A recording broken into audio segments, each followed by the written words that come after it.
Hey guys, what's going on? This is Trey Llewellyn, ready to rock and roll another Commerce Kings. It's going to be amazing. We have the one and only Drew on the call today, and I'm going to make sure I get it right. It's fit to fat to fit.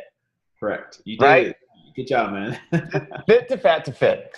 And so basically it's with the twos in the middle, not TWO. So basically, I'll give you the short story that I know.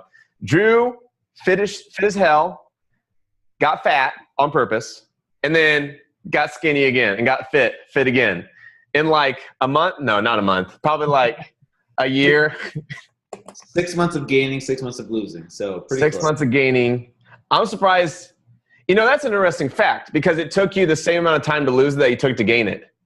Yeah. And that's scary because like myself, dude, I think I gained for 2 years.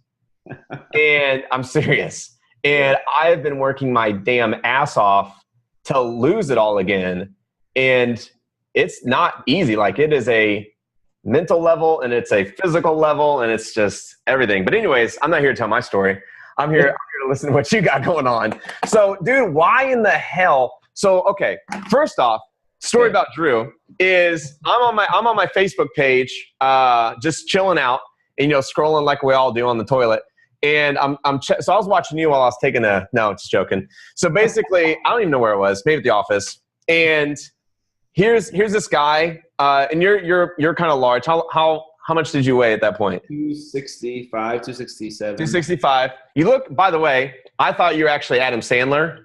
When I scrolled by, I was like, oh, it's Adam Sandler. And I was like, man, he gained some weight. And I was like, oh, no, it's not Adam Sandler. It's some other guy. And you're on the Jay Leno show. I was like, oh, I clicked it. And I actually sent it to my trainer, my coach, because I was like, look, this guy, like he got fat and now he's getting skinny or something. And I just gave you precedence. Like, I gave you authority because here you are on Jay Leno of all things. And like, they're interviewing you. And it wasn't a freaking month later. I'm in the Utah South, whatever. Where were we? The Utah.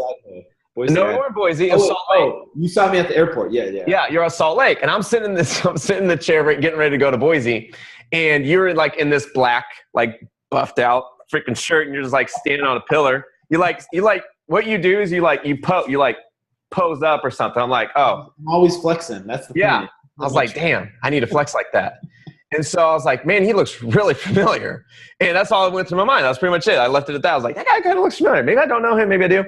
And then we were at dinner, happened to be at the same dinner table that night. We went and did this Boise thing, this big launch. And we're sitting at dinner. And I don't even know how I overheard you, or you said something. You're like, yeah, I got really big. I got really fat. And then I lost this weight. And something just like clicked in my head. And I was like eating steak on a hot rock at that time. This rock like was 200 degrees Fahrenheit. And I literally just like dropped on myself. I was like, that's who you are. I was like, I knew you. I knew you. And so it was amazing how I knew that. And so that's how I met Drew. And now here we're on Commerce Kings because I was like, I need an interview. So first off, why in the hell did you get fat? That's a great, first of all, that's a great introduction. That was a great story, very compelling. So why did I get fat? There was three main reasons. The first was for me growing up my entire life in shape. So there was 11 brothers and sisters in my family. We all played sports. I played football and wrestling from a very young age. And so I never knew what it was like to be overweight. And so when I started training people in 2009, I'm like, okay, why is it so hard for you guys just to follow the meal plans and the workouts that I'm giving you? You keep giving me excuses like, oh, I tried to follow the meal plans, but I gave in, had soda, or I skipped the gym. I didn't go to the gym. Like, why don't you just do it? Like, it's easy for me. Why isn't it easy for you? And there's a disconnect. Like, there's a clear disconnect there where they would tell me, Drew, you don't understand. You don't understand because for you it's always been easy. And I kind of took that to heart. And so even me as a trainer who, let's be honest, a lot of trainers are egotistical and kind of think they know it all. That was me. And I'm like, okay, well, let me take a step back and maybe there's something I need to learn as a trainer. So I decided, I was thinking of ideas. And the idea of getting fat on purpose, as crazy as that sounds, made sense in my mind. Like, it felt like a calling. I'm not sure if you ever felt like, okay, this is my calling in life, or, like something clicks in your brain. That was that moment. And I was like, okay, I think I'm really going to do this. And so that was the main reason, was to gain a better understanding, gain empathy, respect for my clients so that I could better relate to them and they could better relate to me. And I even Googled to see if anyone had done this before on purpose, and no one had. And so I'm like, I'm going to do this. That's amazing. What year did you do that? 2011 is when I started. 2011. So that was after the Big Mac dude, the dude who like ate McDonald's for 60 days. Supersize me. Supersize me. You should train that guy. Like, I know how to break it down. I think a few years earlier. So yeah, mine was a little bit different twist though than his. His was 30 days. Mine was 6 months. Well, it takes months. Yeah. Like the P90X stuff that you see, like got ripped in 90 days. I think their 90 days is not the same 90 days that you and I are used to. No, it's like a 48-hour clock instead of a 24-hour clock or something. Yeah, I'm like, I don't know. Because I tried, it took me 3 P90Xs to get to that. And I was like, well, I don't know. So okay, so you're like, I want to gain a better purpose. So you had this idea, but then how did you figure out how much weight you wanted to gain? And then like you're training people, but you're getting fat. So they're like, you're getting fat and you're training me. Like, this doesn't make sense. Talk about that. Yeah, that's a great question because I actually had a full-time job in the medical field and I was personal training part-time. So I actually decided to quit training clients because I knew for me, being in the gym as a fat trainer would have been really hard for me. And so I decided not to train any clients and continue with my medical job and the full-time doing that job. So that's how I was able to do it, without being tempted to be in the gym and train my clients. So yeah. And so you're doing that, but wasn't your friends like, Drew, you're kind of getting a little like overweight? Well, I made an announcement. I posted it on social media. Back then, Facebook was the only thing that was big, right? There was Twitter was kind of like getting big, but Instagram really wasn't around. So Facebook was I was telling my friends, hey, I'm going to do this. Here's my website. I learned how to create a YouTube channel, launched my website through Squarespace, and just kind of ran with it, just kind of, shooting from the hip a little bit. I didn't really have this grand marketing strategy to get on the Jay Leno show. It was all organic, and it went viral because basically in the beginning it was just friends and family, like, oh, that's cute, Drew's getting fat on purpose. Oh, this is but don't get me wrong, man, it was fun. It was fun for the first little bit to let myself go because I used to be really strict. And to let myself go was kind of the sense of freedom, if you will, where I could go to the grocery store, go straight to the cereal aisle, the cookie aisle, the candy aisle, and get whatever I want. And that lasted for about a month. And then I started snoring in the night, which affected my sleep, which affected my mood, which affected my energy levels, which affected my personality, which affected my marriage and other relationships. And so it's crazy how the snowball effect happened from just this type of this lifestyle I was living. And so that sense of freedom that I had started to go away really quickly. That's amazing. So you were married, and so how was she like, I don't know if we should be doing this because you're not the guy I remember in the pictures. Like, I'm sure she's going back to Facebook like, you should look. The interesting thing with the marriage at that time was she actually didn't care about what I looked like. It was more so my confidence. So in my opinion, there's nothing sexier than confidence. The problem was that I lost my confidence completely. So I turned into a girl, like she told me. She's like, you are always complaining about looking fat. Like, does this make me look big? That was me. I turned into that guy. And I would go out in public and I would want to tell strangers like, hey, I'm not really overweight. This is just an experiment. Here's my before picture. Go to this website. This is what I normally look like. Because I freaked out. Because here's the thing. When you grew up your entire life in shape, part of your identity is based on what your body looks like. And the opposite of that is true as well. Yeah. And so when I lost my six-pack and my muscles, I didn't know who I was. So I wanted to tell strangers that I'm not really this overweight person. So it really kind of did a number on me on the mental and emotional side. It messed with me, my confidence, my self-esteem. The lights were off in intimate situations, of course. It wasn't like she was unattracted to me because of that. It was more so how I viewed myself. Mm-hmm. I didn't want her to see me naked, and I didn't want to see myself naked. So that was my issue. It wasn't her issue. She just didn't like the fact that I wasn't as helpful around the house with the kids or had the energy to help out doing dishes and laundry and those kinds of things because I really did just want to lay on the couch all day after eating all that junk food. Oh, man. So that's going down. And then did you have – like, how did you know how much pounds you wanted to gain and, like, when you wanted to, like, reverse it? That was the other question. So I kind of spitballed. I thought maybe 50, 60 pounds, 10 pounds a month is pretty average. But I obviously overachieved in that area and gained 76. So I gained 76 pounds. I told people this is my cutoff date. So no matter how much weight I gain. And here's the thing. I wasn't trying to stuff my face every single meal. once a week I would do a man versus food type of food challenge.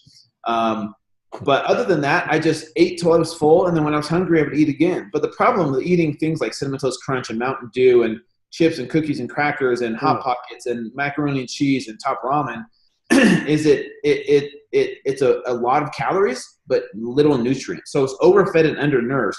So after an hour of eating Cinnamon Toast Crunch, a huge man-sized bowl, I would be absolutely starving again. So I'd have to have Mountain Dew and chips, and then that would last for about an hour or two, and then I would have to eat something else again to kind of replenish those glucose levels, because I would get this huge spike and then the huge crash, and just it creates this vicious cycle. And so I really quickly realized how addictive food can be. Sometimes we brush it under the rug and say, oh, food's not addictive because it's legal, it tastes good, and everyone eats it.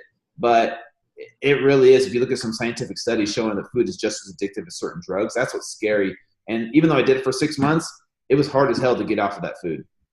Yeah, I'm sure it was. So I want to hear more like the business side. So now we got the story in play. Yeah. Now now we got to figure out, okay, was it worth it? Right? Yeah. Did it pay off? Because was it your first goal? Like your first goal was just to gain better knowledge on your clients. Like, okay, you're coming to me with an excuse that you're too fat, or you're too lazy. Get it? Guess what? I've been there. I've done it. Here's a picture. And so that was your first acknowledgement. But then I think somewhere down the line, like you drank 2 Mountain Dews and you had an epiphany and you're like, maybe I can make more money on this. So when did that maybe happen? That's a great question. So initially, I didn't really have a great marketing strategy or connections in the beginning. So basically, I had a YouTube channel and a website, and then I would post on Facebook and YouTube everything that was happening. But what happened was I would reach out to fitness bloggers. I would reach out to local radio stations, local news channels. I try to reach out to the big stations, but unless you have a connection, it's hard to get on. Anyways, so I started doing some radio shows. Podcasting wasn't really around back then. And then what really hit it off was a fitness blogger saw my story on another fitness blog and said, hey, I want to interview you for mine. And she says sometimes Yahoo Shine, which is a subsidiary of Yahoo, picks up my story sometimes. So I'm like, okay, cool. So I did it. It was on Yahoo Shine, which isn't really mainstream. Not really many people know that. It doesn't get a lot of views. But then Yahoo.com saw it and the reach that it got and said, hey, can we put this on our Yahoo.com, main page, right, where the news is. So my picture was right there next to Jennifer Aniston and like Kim Kardashian. You're like, yes, except I don't. Yeah, dude, but it was good and bad because I got so much publicity. It crashed my website, right?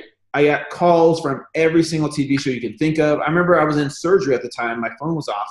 I turned my phone on and boom, it blew up with text messages. Friends from high school like, dude, I saw you on Yahoo.com. That's crazy what you're doing. And then like every TV show, like, hey, this is Dr. Oz, or the producer was like, I want you on our show.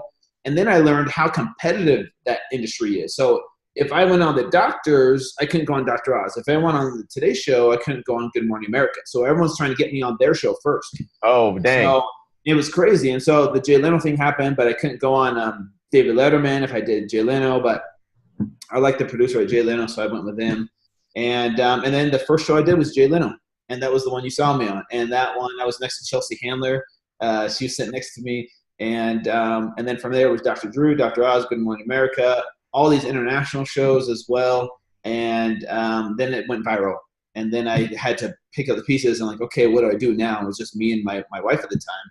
And we just tried to do the best we could with what we had. And so from there, I was making money off Google ads, just like, ads on my website. And that's pretty much it because I still have my job in the medical field. And then a very large book publishing firm reached out to me, HarperCollins, and they said, hey, we read your blogs. We want to do a book deal. And I'm like, oh my gosh, this is getting serious now. So I said, okay, I didn't have that in plan, but I said, let's talk about it. So I decided to pull the trigger with that, quit my job in the medical field, wrote the book full time. And that was one of the hardest things I've ever done, writing a book for a big publisher like that. Yeah. Deadline. I basically remember like hiring babysitters for like watching my kids all day long so I could just sit there and write like all day. Because I had to write it while I was doing it because they wanted to launch it at the end of my journey. So if anyone's written a book knows like a tight, like 6-month deadline is really, really hard to do. Yeah. So anyway, sorry, that was a lot to So how swallow. much? So to quit your job, man, how much were you making? Were you making money from Google Ads, or did you actually make money from the Yahoo.com? Like when you got on the front page of that? No, it's just from there. It was just exposure from TV shows, and the TV shows, like, you know, they don't pay you to come on the show. They pay for your flight and travel and stuff like that. But I was just, you know, I was making, you know, maybe a couple $100 a month on Google Ads before that point. And then, you know, at one point, I think the most I made was, you know, my highest was like $20,000 in 1 month from Google Ads, which is pretty good. You know, I was hitting 500,000 to 1 million unique visitors per month at that peak of it, like when I was on all the TV shows and stuff, right? But I didn't have any call to action. It was just, hey, check out my website, you know?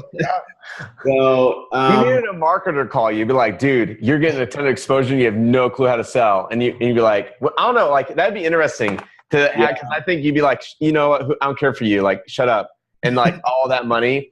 So I know exactly how that feels. We've had that. We've been on the front of Yahoo actually. And dude, you have had the opportunity and the experience, because I can say for myself what it feels like, to understand fully of what it feels like, of what traffic exists out there. Because like we'll do Facebook ads and be like, woo, you know, like we're excited, like $10 a day, like, hey, or, you know, on YouTube or Google AdWords or something. But man, when you get on the front page of Yahoo, I'll give you a great example of what that feels like. If you've ever, we had a private jet 3 years ago. I had a mastermind client in there. And I told the pilots, because pilots don't give a shit like what you want to do, because I mean there's no door. You can be like, hey, take a right turn. I'm like, woo, and so it don't matter. And so I'm like, we were about to take off. I go, hey, I want you to pretend that we're not here, and you fly this plane like you would normally fly it. Like I want you to go real fast. And he goes, are you sure? I go, dude, I'm sure. Like let's make something happen. And we got on the runway, dude. We were in the air so quick. He was just like full on, like it was like oh, like you just are leaning in that chair. You're like, yes, this is amazing, and it's so cool. And his name's Jonathan. Jonathan's sitting there in the next scene. He looks over at me. He goes, we just went from 0 to takeoff in 1 second. Like that's what it feels like. It's just such a big inertia. You're just like, go, like you can't handle it.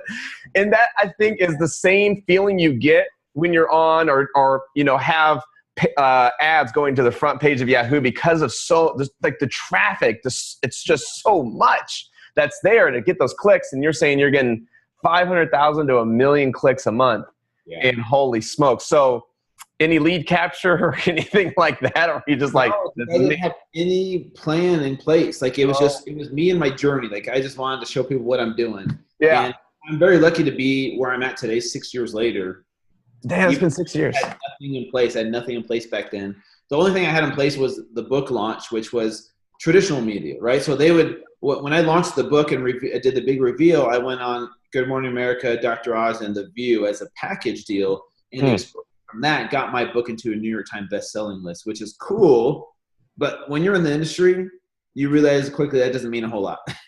People are like, oh, you're a New York Times bestseller, you must be a millionaire. It's like, no, that's not. Like, it's cool to have that recognition, but it doesn't mean a whole lot other than that. Like, it's cool just to say that, just credibility, right? Like being on TV shows.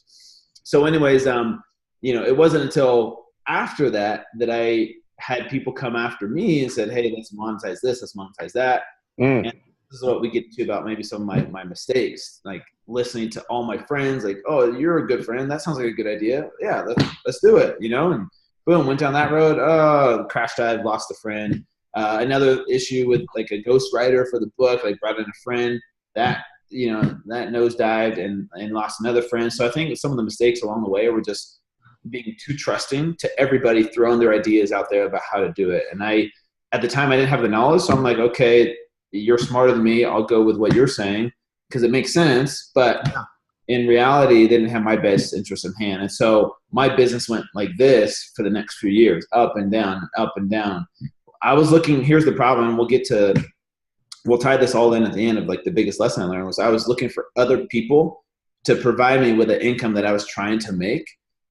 but I was relying solely on them, other companies, other entities, other people, business partners to do it for me because I didn't know how to do it. And so I just kind of rode those waves of ups and downs of like just letting friends kind of come in and use their relationship with me to try and make some money. And like I said, it wasn't a good situation until just this past year, like the end of the year last year. Yeah, your one last friend. You're like, it's just you now. Exactly. So, how did you get through the waves? Like why? There are so many skeletons. I talk about the skeletons in the journey of doing whatever, right? Like becoming successful, owning 100 rental homes, like whatever that is. But there's a lot of people who die, right? And they rot, and they're right there on the path. And you can choose, hey, you know what? I'm going to lay down right here next side to you, or screw you, I'm going to keep going. So how did you not lay down? Like, how did you keep, like, why'd you keep going?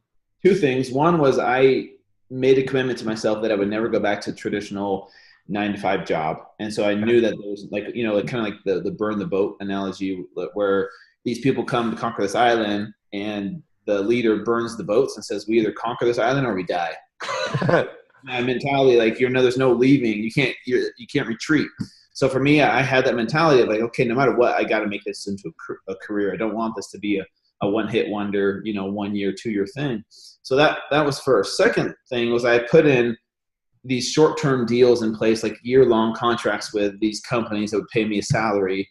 So that kept me afloat for a year, right? But there, I never found my own way of making my own business thrive outside of that. It was just like, okay, you're my employer, you're paying me a salary. And so like, I just kind of floated by doing what they needed me to do, speaking engagements, becoming the face of certain products or the spokesperson. And I went to, about 3 years of that. One company at the end of the year, the contract was like, oh, it's not going to work out. Okay, let me go find someone else. And I did that for about 3 years in a row.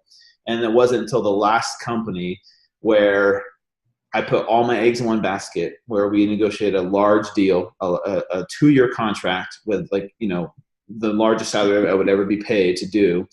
And after 2 months, they stopped paying me. And I was exclusive, so I couldn't go out and get deals anywhere else. And after those 2 months with no pay, I still worked for them because they would tell me, oh, we're just going through some issues. Like, we'll pay you. Like, just, talk to this person, talk to that person. Like, just be patient. So I was like, I'm a hard worker and I'm a loyal guy. Like, I trust people. I'm like, okay, yeah, they'll get around to it. 6 months later with no pay, I was struggling. Like, I was trying to, so basically what I would do is I would, try and find clients, because I stopped training clients one-on-one. So my fallback was just, hey, just reach out, do an email blast and get clients to pay me coaching fee just to get by, just to do something. And so I was able to do that. Just do whatever it took to get it to the next level. But after that moment of getting burned by this last company, I said no more. I said, I'm going to take control of my own business from here on out. I'm not looking for any other spokesperson roles or any other companies doing that for me. I'm just going to come up with my own plan to build my own business. And then that's where I met this marketing company out of Florida, and they had a very successful track record with ClickFunnels. And I said, let's do this. So basically, we started out really slow at first, and then it became very promising, and now it's totally changed my life. So I've made more money in the past 6 months than I have in the past 6 years combined. And it just took me finally stepping out of my comfort zone to say, I'm going to take control of my own business. That's all it took. Yeah, man. So sorry, that was a long story, but that's pretty much it in a nutshell. we should have said that sentence to ourselves 6 years ago.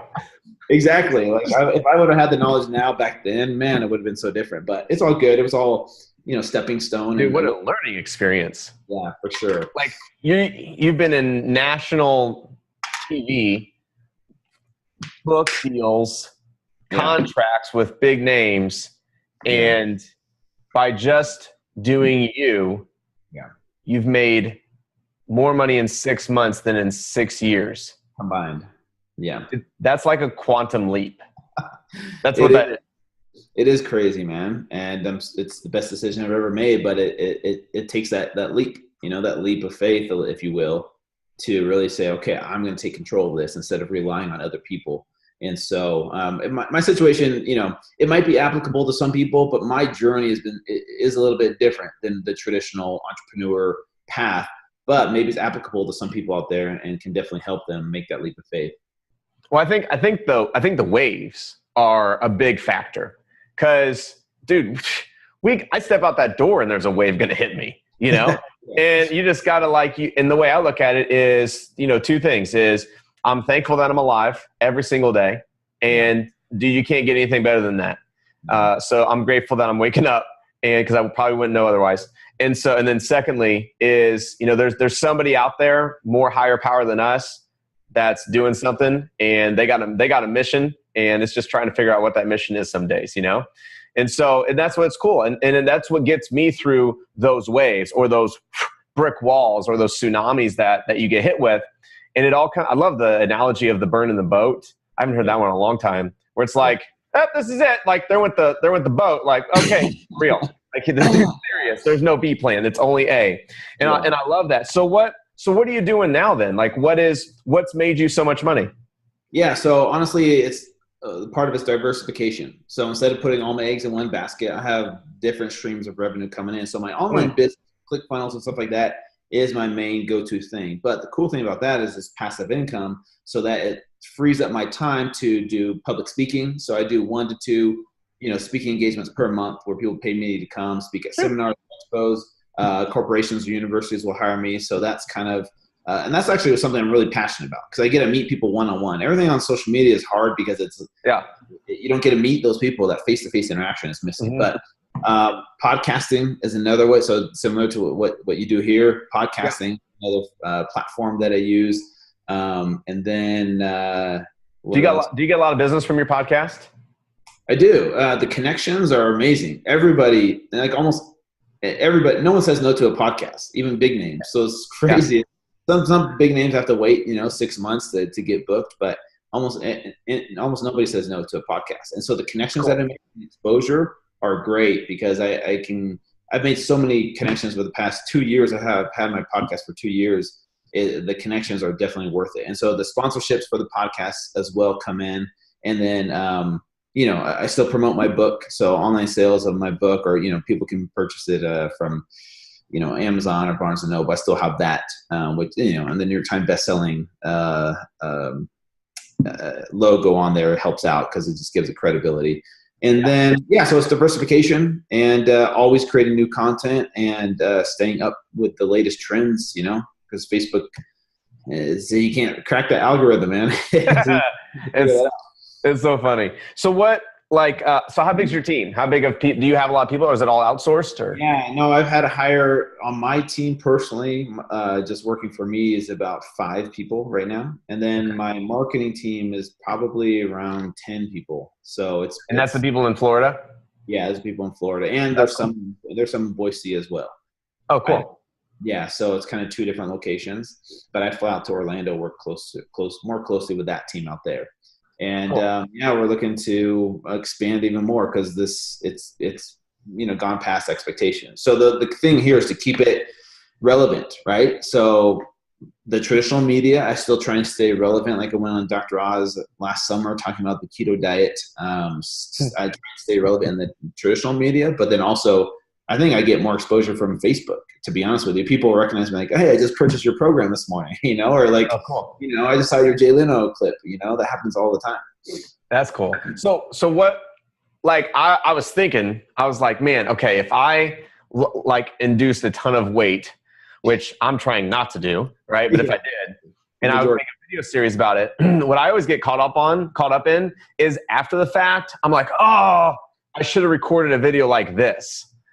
Have you ever experienced that? Like you had all that weight on, you're probably trying to think of all the scenarios that could happen, and then you lose all the weight again. And you're like, I should have said this at that point. Why didn't I do that?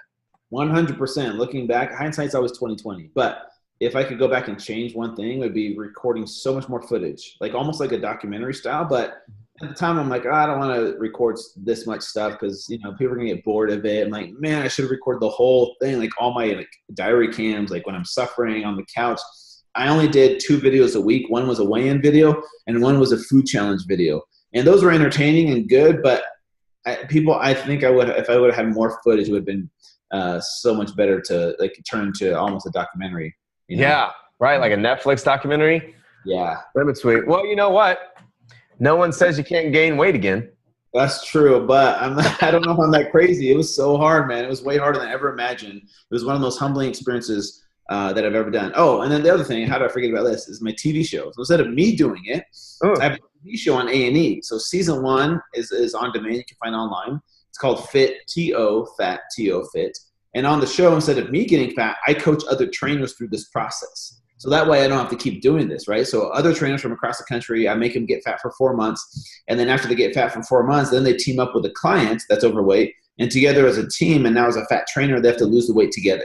And so it's really interesting to see these trainers go through the same thing I went through. But at the end of the day, they learn more empathy, respect, and a better understanding for their clients. And people love it because it's not a typical weight loss show. You see these trainers finally respect their clients and kind of, jump off or get off their high horse of being kind of egotistical and a know-it-all, and they come down to their clients' level. And people love that. People love seeing these trainers suffer, if you will, to have a better understanding. And so season 2 comes out in January of 2018. That's cool. And, instead of it on A&E, it's going to be on Lifetime, which is owned by A&E. So season 2 is coming out. We're hoping for a season 3. So definitely check that out in January. So are you in the back? I've heard of that show, which is ironic. Again, you just keep laying these bombs on me. And then, so with that show, do you get to do like, are you in the background, or do they get to see? Are you actually on TV?